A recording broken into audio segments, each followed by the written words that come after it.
ঢাকা আন্তর্জাতিক বাণিজ্য মেলা যাব কি যাব না? গাউসিয়া নিউ মার্কেটের জিনিস পাওয়া যায় নানান জল্পনা কল্পনা কে সাইডে রেখে শুধুমাত্র এটার নামে আমি প্রতি বছর আবেগপ্রবণ হয়ে দৌড়াই ছুটে যাই একবার হলেও।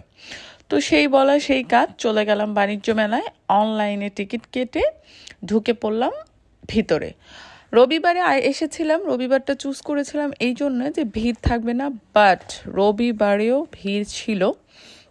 সো প্রথমে আমার দুর্বলতা এই হচ্ছে পিতলের জিনিসগুলা, আর প্রাইসও বেশি। আর তারপরে আমার সেকেন্ড পছন্দের জায়গা হচ্ছে এই জেলখানার কারাবন্দি দিয়ে বানানো এই সুন্দর সুন্দর জিনিসগুলো। ব্যাগগুলো আমার খুবই পছন্দ হয়েছে, যদিও আমি কিনিনি, তবে এই জিনিসগুলোও আমার কাছে ইউনিক লাগে এবং দেখতেও ভালো লাগে, মজা লাগে আমার দেখতে। তবে আমি কিছুই কিনিনি।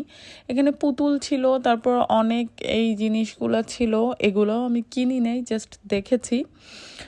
তারপরে হচ্ছে, কিন্তু আমার সবচেয়ে বড় দুর্বলতা এই জুতা। এই জুতাতে আমি একদম দেখে পাগল হয়ে যাই এবং কনফিউজড হয়ে যাই যে কোনটা ছেড়ে কোনটা নিবে। এরপরে চলে যায় বাচ্চাদেরও সুন্দর সুন্দর নাগরা, এটা দেখে আমার মাথা নষ্ট হয়ে যায়।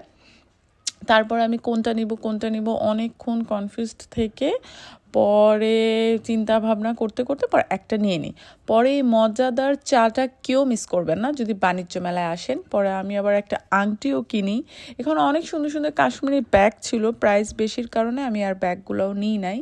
তারপরে হচ্ছে আইসক্রিম, জাস্ট বেস্ট, আইসক্রিমটা খুবই মজাদার ছিল। আর আইসক্রিমের দোকানে অনেক বেশি ভিড়ও ছিল, সাথে আবার একটা রাইসও দিয়েছিল, রাইসটা আমি খাইনি।